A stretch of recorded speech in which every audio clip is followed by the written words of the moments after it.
ہم ایمان والے بھی ہیں، ہمارے اندر جھوٹ ہے، دیکھنا پڑے گا۔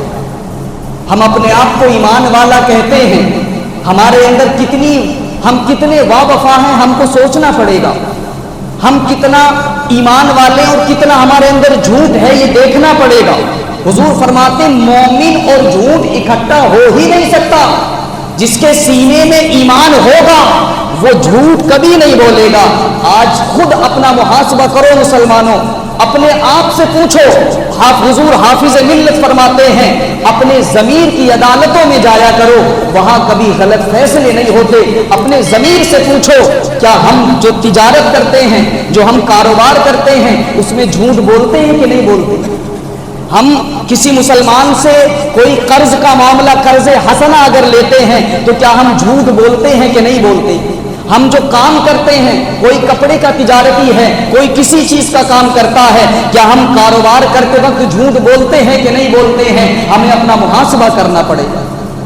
ہمیں اپنا محاسبہ کرنا پڑے گا کہ ہم کاروبار کو کس اینگل سے دیکھتے ہیں۔ ایک ہندوستان کا رائٹر تھا، ہندو رائٹر پریم چندر ایسا ہی کچھ نام تھا، اس نے ایک حضور کی سیرت پر کتاب لکھی جس کا نام تھا عرب کا چاند۔ اس نے وہ کتاب لکھی اور اس کتاب کو اس نے لکھنے کے بعد کسی شخص نے اس سے پوچھا کہ تم نے حضور صلی اللہ علیہ وسلم کی سیرت پر اتنی بہترین کتاب لکھی ہے، ہندوستان کا رائٹر، نام ذہن میں یہی شاید، تو پوچھا کسی نے تم نے حضور کی سیرت پر اتنی بہترین کتاب لکھی ہے تو تم حضور پر ایمان کیوں نہیں لے آئے؟ جب حضور کی سیرت کو تم نے اس نظر عمیق سے پڑھا اور حضور کو سمجھا تو تمہیں چاہیے تھا کہ تم ایمان لے آتے۔ اب اس شخص کا غیر مسلم ہے، اس کا قول، اس کا جواب سنو اور خود فیصلہ کرو کہ ہم کہاں کھڑے ہیں۔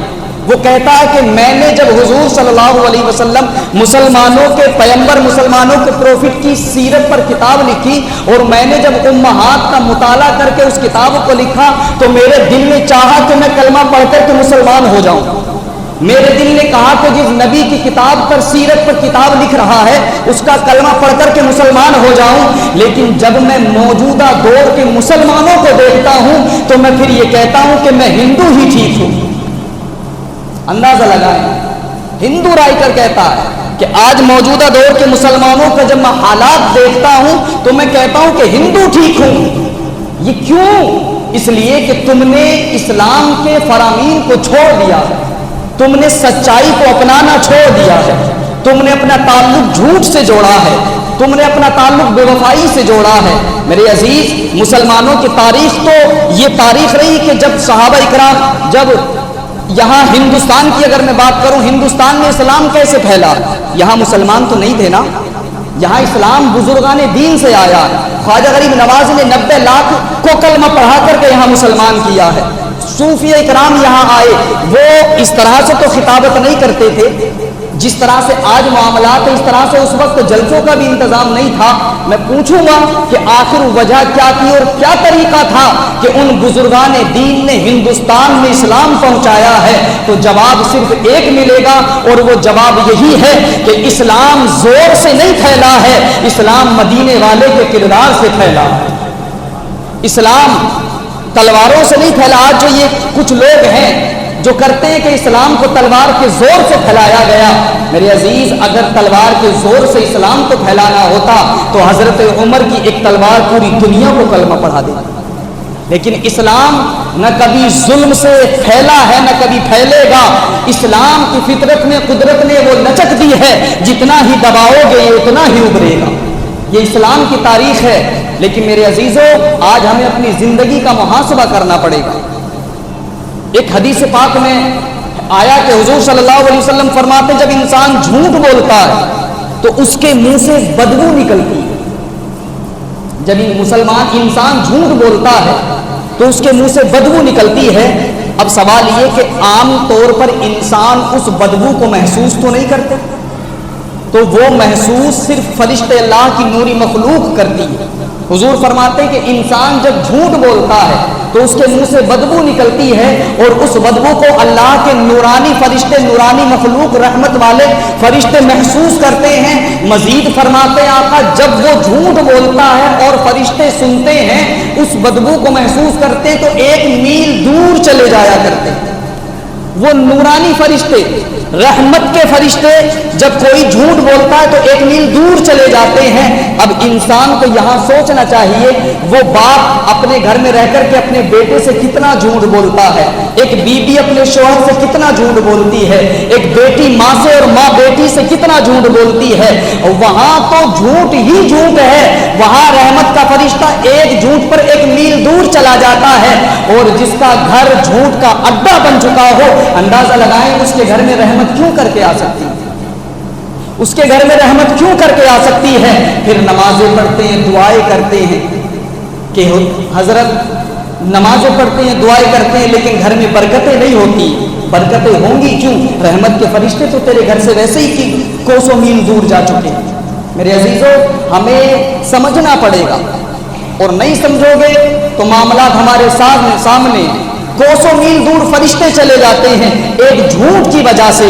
तो अंदाजा लगाएं, जिस इंसान ने अपनी पूरी जिंदगी को झूठ में मुब्तला कर दिया है, जिस इंसान की जिंदगी पूरी झूठ की आमेजिश में गुजर रही है, फिर उसकी जिंदगी का मामला क्या होगा, फिर उसका मामला क्या होगा। इंसान को मुहासबा करना चाहिए। और झूठ एक ऐसी बीमारी है, अल्लाह ताला ने कलाम पाक में फरमाया कि लानतुल्लाहि अलल काज़िबीन, झूठों पर अल्लाह की लानत होती है। और ये झूठ ऐसी बीमारी है कि हर बीमारी इसी झूठ से पैदा होती है।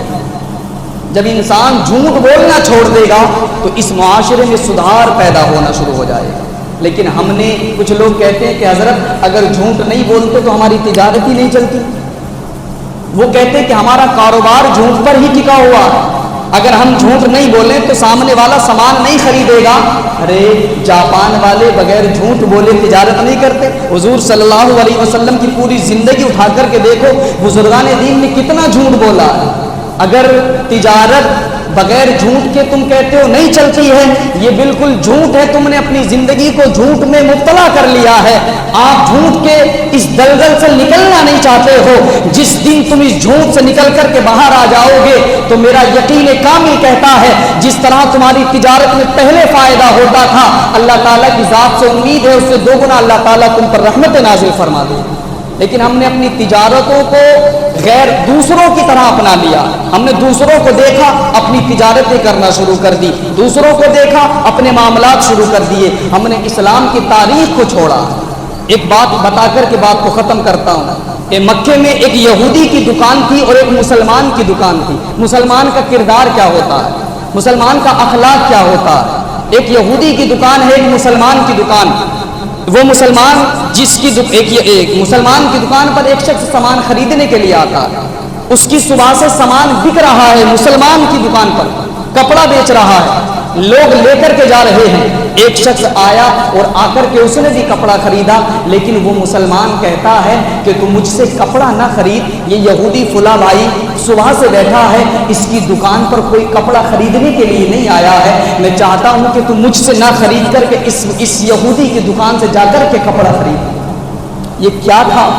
ये किरदार था ना कि वो गैर मुस्लिम होने के बावजूद भी ध्यान देते हैं इस चीज का।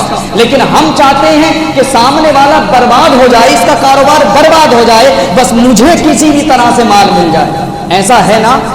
इन चीजों को अजीजों छोड़ना पड़ेगा।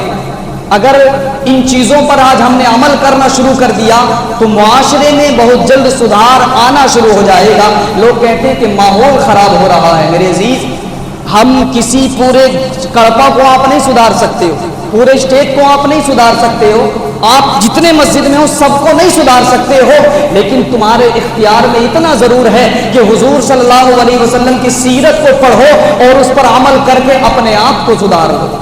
हर इंसान की जिम्मेदारी है कि वो अपने आप को सुधारे। जब इंसान अपने आप को सुधारना शुरू कर देगा, अल्लाह ताला की जात से उम्मीद है कि मुआशरे में तब्दीलियां शुरू हो जाएंगी। जो कौम मुसलमानों को हिकारत से देखती हैं, वही मुसलमानों का कलमा